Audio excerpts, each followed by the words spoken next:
Hello दोस्तों, आज हम बात करेंगे लॉस एंजलिस में होने वाली एक बहुत ही इंटेंस और ट्रेजिक इवेंट के बारे में, जो है एलए की आग यानी लॉस एंजलिस फायर। ये आग कैसे लगती है, इसके पीछे का रीजन क्या था और ये आग किस तरह से लोगों की जिंदगी को बदल देती है, सब कुछ हम इस वीडियो में कवर करेंगे, तो बने रहिए हमारे साथ।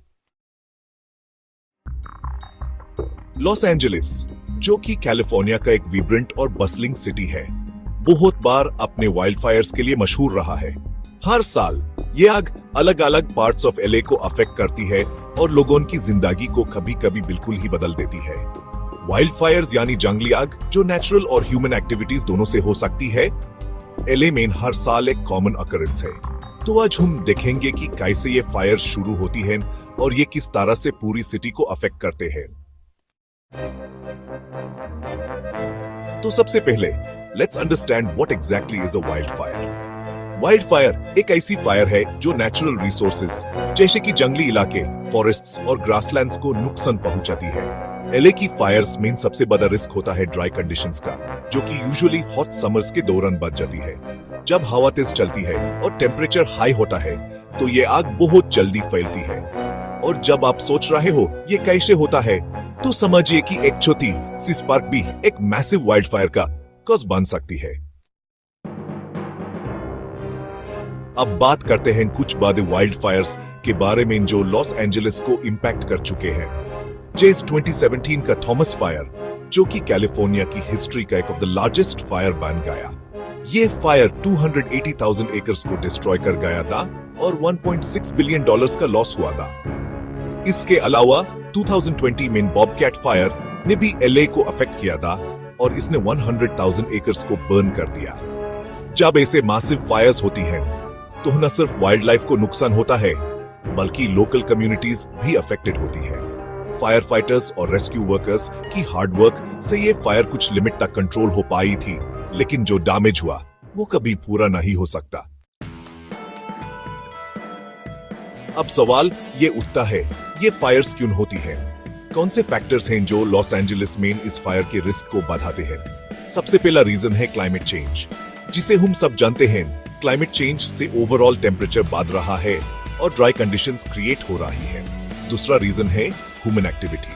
कहीं ना कहीं लोग अपनी नेग्लिजेंस या मिस्टेक्स की वजह से ऐसे फायर्स का शिकार हो जाते हैं, जैसे cigarette butts, burning of crops या फिर इलीगल कैंपिंग फायर्स। फायर का सबसे बड़ा एनिमी है विंड, जो इसको बहुत तेज फैलाने में मदद करता है।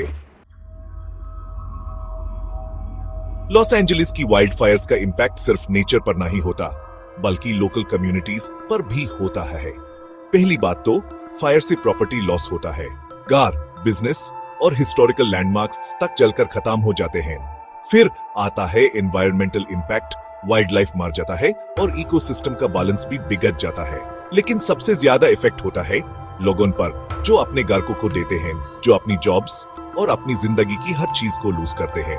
इमरजेंसी इवैक्यूएशंस, डिस्प्लेसमेंट और साइकोलॉजिकल ट्रॉमा का इफेक्ट उनकी लाइफ में कुछ लंबे टाइम तक रहता है।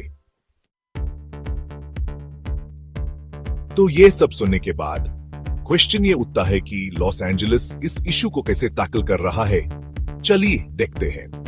एलए की लोकल गवर्नमेंट और फायर डिपार्टमेंट्स हर साल वाइल्ड फायर्स को रोकने के लिए बहुत सारे प्रिवेंटिव मेजर्स लेते हैं। ये लोग फायर ब्रेक्स क्रिएट करते हैं, ट्रीज को ट्रिम करते हैं और प्रॉपर फायर फाइटिंग इक्विपमेंट से प्रिपेयर करते हैं। फायर फाइटर्स और वॉलंटियर्स को ट्रेनिंग दी जाती है ताकि वो जल्दी से इमरजेंसी सिचुएशंस हैंडल कर सकें। और अब टेक्नोलॉजी भी मददगार साबित हो रही है। ड्रोन्स और सैटेलाइट इमेजेस की मदद से फायर की लोकेशन ट्रैक करना बहुत आसान हो गया है। तो दोस्तों, ये थी एक डिटेल्ड ओवरव्यू लॉस एंजलिस की वाइल्ड फायर्स के बारे में। ये इवेंट्स न सिर्फ नेचुरल डिजास्टर्स हैं, बल्कि ये हमारे लिए एक वेकअप कॉल भी है, जिसमें हम समझ सकें कि हम अपने एनवायरनमेंट को कैसे प्रोटेक्ट कर सकते हैं। अगर आपको ये वीडियो पसंद आई हो तो लाइक और सब्सक्राइब जरूर करिए और अपने दोस्तों के साथ भी शेयर करें। आपके थॉट्स क्या हैं इस टॉपिक पर? कमेंट में जरूर बताइए।